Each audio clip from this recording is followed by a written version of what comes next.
11월 1일 새로운 단장 요한 랑게가 부임하면서 선발 싸움은 더욱 치열해질 것을 암시했습니다. 랑게 단장은 구단에게 선수 영입에 힘써줄 것을 약속하고 부임했으며 토트넘은 가성비 구단으로 꼽히는데 이번 시즌만큼은 돈을 써서라도 우승권 도전에 나서려고 합니다. 포스테코글루 감독은 3일 첼시전을 앞두고 기자회견에서 필드 위에서 개인적인 주인공은 필요 없다는 말을 남겼습니다. 개인적인 행동으로 팀 플레이를 망치는 선수는 실력과 무관하게 배제하겠다는 걸 알 수 있는데 지난 9라운드 풀럼전에서 손흥민과 동선이 겹치면서 항의하는 매디슨을 지켜본 포스테코글루 감독은 매디슨이 드리블로 끌고 들어오는 상황도 아닌데 개인적인 욕심이 앞서 스트라이커 존에서 손흥민의 슈팅을 가로막고 화내는 매디슨에게 따끔한 충고를 날린 것입니다. 매디슨은 레스터시티 시절 제이미 바디와 듀오로 활동하며 2부 리그에서 승격해 2018년 EPL 우승까지 거머쥐었고 21시즌 FA컵 첼시를 꺾고 우승하는 등 엄청난 활약을 펼친 것은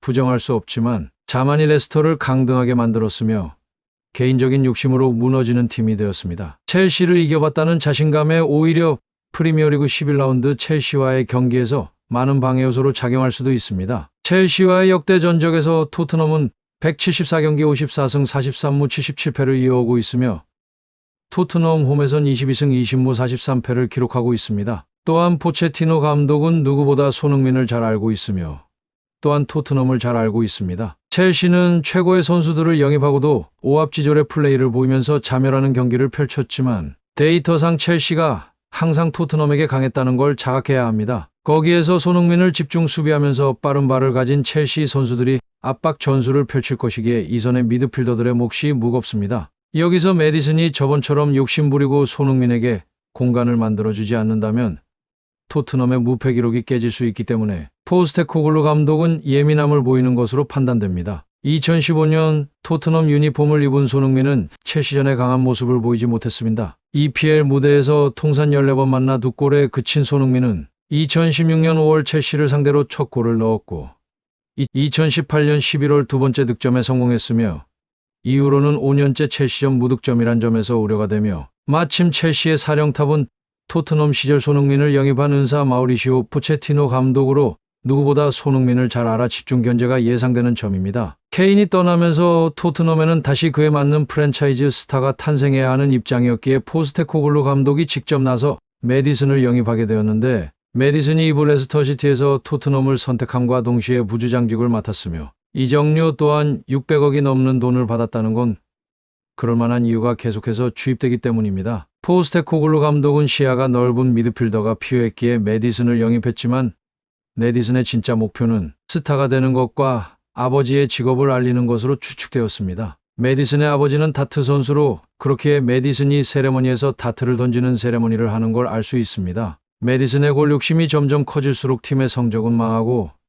개인만 스포트라이트 받는 일명 쩌리팀이 되기 때문에 이런 점이 마음에 들지 않는 포스테코글루 감독은 모든 걸 바꾸고자 노력하고 있습니다. 손흥민을 잃으면 전력의 50%를 잃는다고 말하는 포스테코글루 감독은 손흥민에게 최고의 대우를 하면서 케어하고 있지만 구단의 입장에서 계속해서 선발로 기용해 토트넘의 아이콘이 빠지질 않길 바라고 있습니다. 이제 노쇠화가 진행되는 손흥민의 뒤를 이어 매디슨을 키울 차례라는 걸 암시하고 있기에 매디슨이 골에 힘주며 난사를 펼치고 있는 것인데 여기서 주목할 점은 매디슨의 욕심이 지나쳐 자칫 불화가 일어날 수 있다는 점입니다. 매디슨은 레스터 시절과 달리 토트넘에 입단하면서 월드클래스 손흥민 선수와 호흡을 맞추고 있고 그리고 왠지 포스테코글루 감독의 토트넘에서는 조금 더 넓게 움직이면서 미드필더스러운 움직임을 가져가면서 공격의 연결고리 및 플레이메이커로서 한층 더 발전한 모습을 보이고 있습니다. 주로 4-3-3의 좌측 미드필더와 4-2-3-1의 공격형 미드필더로 출전하는데 낮은 지역까지 내려와 빌드업에 관여하고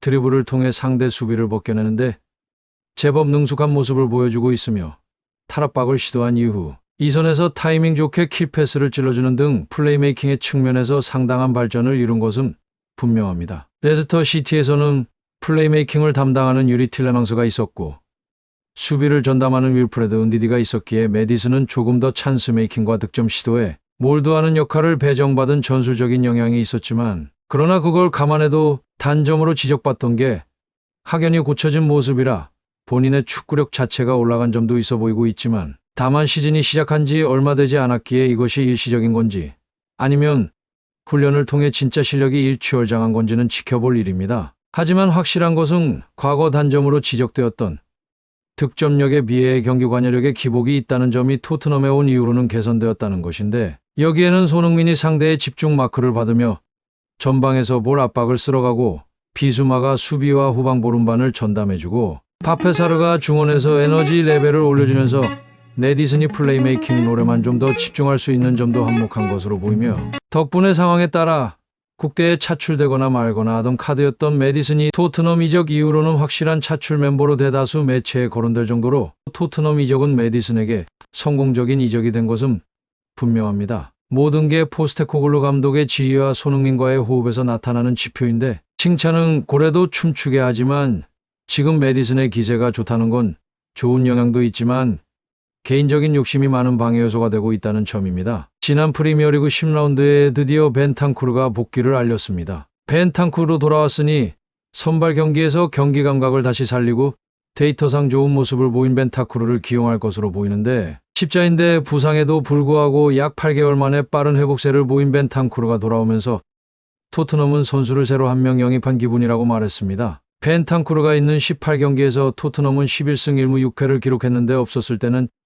7승 5무 8패를 기록했고 승률로 보면 61.1%에서 35%로 떨어진 것이 확인되며, 모든 문제를 벤탄쿠르 부상 여파로 할 수는 없지만 영향이 있는 건 분명하다는 걸 데이터가 증명했습니다. 자연스레 메디슨은 견제의 대상이 생겼습니다. 메디슨이 손메듀오로 호흡을 보여주고 있지만 승리기여도 데이터는 스포츠에서 무시할 수 없는 중요한 지표이기에 메디슨이 어떤 행동을 보일지 지켜볼 일입니다. 메디슨은 이상하게도 구설수에 많이 올랐는데 토트넘에선 사고 안 치길 바라는 마음이 전해지기도 했습니다. 2016년 10월 노리치 시티 시절 당시 법원에서 밝혀진 재판 내용에 의하면 당시 시비가 묻었던 지역 주민 제임스 브라운에게 내가 누군지 아냐? 라며 질문을 던졌고, 이에 브라운 일행이 모른다고 하자난 제임스 메디슨이야. 노리치 시티 선수지. 라고 신분을 밝혔는데, 그래도 브라운 일행이 모른다고 하자 메디슨은 자신의 월급이 브라운 일행의 연봉을 합친 것보다 많다고 자랑하며, 지금 자신이 신고 있는 신발이 브라운 일행이 입고 있는 모든 옷을 합친 것보다 비싸다고 조롱하며, 메디슨의 이러한 발언으로 인해 폭행 시비가 붙었고, 결혼하기 전인 2021년엔 스페인의 이비자 섬에서 파티를 즐기는 모습이 공개되었는데, 당시에 사귀던 여자친구가 아닌 다른 여자와 껴안고 있는 사진이 공개되며 많은 문매를 맞았습니다. 파티를 좋아하는 메디슨이 뉴캐슬로 가지 않고 토트넘으로 이적한 이유가 파티를 즐기기 위해 런던에 남았다며 조롱받기도 했습니다. 끝으로 시청해주셔서 감사합니다. 좋아요와 구독 알림 설정은 제작에 큰 힘이 됩니다. 감사합니다.